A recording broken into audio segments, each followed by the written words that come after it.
Hello and warm greetings. Time to present you the English news. The NATO Secretary General Jens Stoltenberg called on Taliban and other insurgent groups to stop killing their fellow Afghans and participate in peace talks, emphasizing that the potential for peace is greater now than it has been before. He made the remarks during a press conference with the President Muhammad Ashraf Ghani in Kabul today.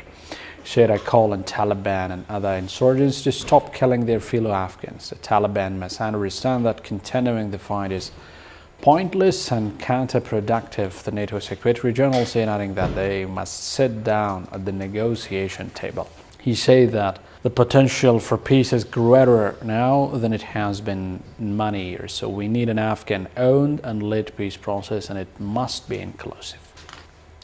The United Nations Assistance Mission in Afghanistan, UNAMA, released its latest report regarding the casualties inflicted on civilians during the 2 days of parliamentary elections on 20th and 21st of October. According to UNAMA, the mission has recorded 435 civilian casualties during the 2 days of election, including 56 people who were killed and 379 who were wounded.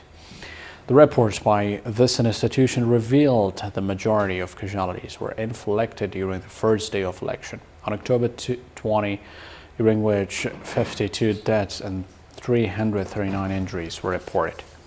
This is the highest level of civilian harm compared to the 4 previous elections held in Afghanistan, UNAMA said, adding that the level of civilian harm linked to parliamentary elections is particularly high compared to previous election cycles, when factoring into the account the deaths and injuries resulting from electoral-related violence experienced over the preceding months during the voter registration and campaigning periods.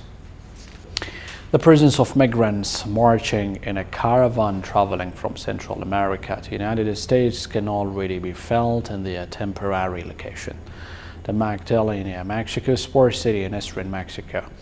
The neighborhood near Mexico City Airport has never been considered safe, and now the situation is aggravated by dozens of non-Mexican beggars stopping drivers at traffic signals near the sports center. Sputnik correspondent visited the camp and was surprised to hear that the migrants did not even have any further plan of action.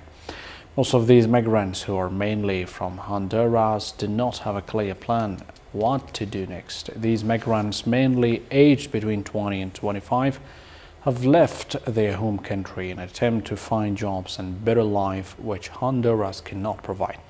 There are very few people in this caravan from neighboring countries like El Salvador and Guatemala. And President Tayyip Erdogan said on Tuesday, Turkey would not abide by the renewed US sanctions on Iran's oil and shipping industries, adding that they were aimed at unbalancing the world. The comments came a day after Washington reimposed sanctions on Iran, abandoning a 2015 deal between world powers and Iran over its nuclear program. The US measure temporarily allows some major customers, including Turkey, to continue buying Iranian crude. Speaking to reporters in Parliament, the Turkish president attacked the sanctions. These are steps aimed at balancing the world. We do not want to live in an imperialist world. These issues will be put on the table at the summit this weekend in Paris, Erdogan said. Thank you. That was a brief. Good night.